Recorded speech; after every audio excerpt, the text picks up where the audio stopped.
صلو علی الحبیب صلی اللہ علی محمد صلی اللہ علیہ وآلہ وسلم۔ منصور بن عمار رحمۃ اللہ تعالی علیہ ایک روز بیان فرما رہے تھے، کسی حقدار نے 4 درہم کا سوال کیا۔ منصور بن عمار رحمۃ اللہ تعالی علیہ نے اعلان فرمایا، جو اس کے 4 درہم دے گا میں اس کے لیے 4 دعائیں کروں گا۔ اس وقت وہاں سے ایک غلام گزر رہا تھا، ایک ولی کامل کی رحمت بری آواز سن کر اس کے قدم تھم گئے۔ اس کے پاس جو 4 درہم تھے وہ اس نے سائل کو پیش کر دیے۔ منصور بن عمار رحمۃ اللہ تعالی نے فرمایا، بتاؤ کون کون سی 4 دعائیں کروانا چاہتے ہو؟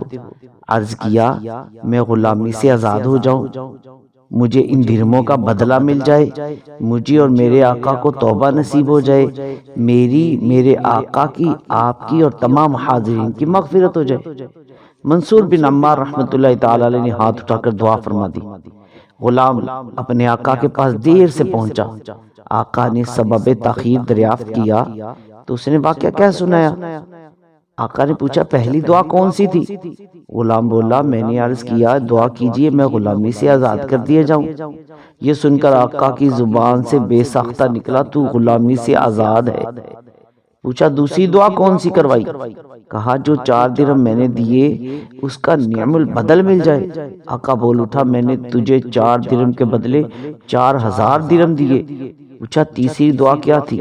بولا، مجھے اور میرے آقا کو گناہوں سے توبہ کی توفیق نصیب ہو جائے۔ یہ سنتے ہی آقا کی زبان پر استغفار جاری ہو گیا اور کہنے لگا، میں اللہ پاک کی بارگاہ میں تمام گناہوں سے توبہ کرتا ہوں۔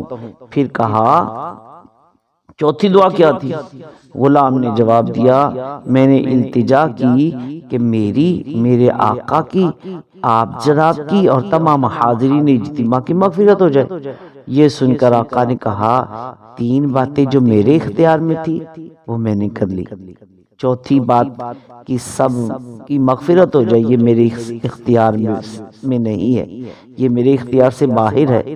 دن گزر گیا، جب رات ہوئی تو اسی آقا نے خواب میں کسی کہنے والے کو سنا، جو تمہارے اختیار میں تھا وہ تم نے کر دیا، اور میں ارحم الراحمین ہوں، میں نے تمہیں، تمہارے غلام منصور اور وہاں تمام موجود تمام حاضرین کو بخش دیا۔ اللہ اکبر، اللہ اکبر، سبقت رحمتی علی غضبی۔ جب سے تو نے سنا دیا یا رب، آسرا ہم گناہ گاروں کا اور مضبوط ہو گیا یا رب۔ ظن نہیں بلکہ ہے یقین مجھے، وہ بھی تیرا دیا ہوا یا رب، ہوگا دنیا میں قبر و حشر میں مجھ سے اچھا معاملہ یا رب۔ صلو علی الحبیب صلی اللہ علی محمد۔ تو قربان جائیے کہ راہ خدا میں مال خرچ کرنے سے کیسی کیسی برکتیں حاصل ہوتی ہے۔ اس غلام نے صرف 4 درہم صدقہ کیے تو اللہ پاک نے اسے اس کی آقا کے ذریعے ان 4 درہموں کے بدلے میں 4000 درہم عطا کیے۔ اس غلام کو غلامی سے آزادی ملی اور اللہ پاک نے اس 4 درہم کی برکت سے غلام اور اس کے آقا سمیت کئی لوگوں کی مغفرت فرما دی۔ تو اس حکایت سے یہ بھی معلوم ہوا کہ اللہ والوں کی دعائیں حاصل کرنے کا کوئی موقع حاصل نہیں جانے دینا چاہیے۔ اللہ پاک کے یہ نیک بندے جب اللہ پاک سے کسی چیز کا سوال کرتے ہیں تو وہ ان کے سوالات کو رد نہیں فرماتا۔ صلو علی الحبیب صلی اللہ علی محمد۔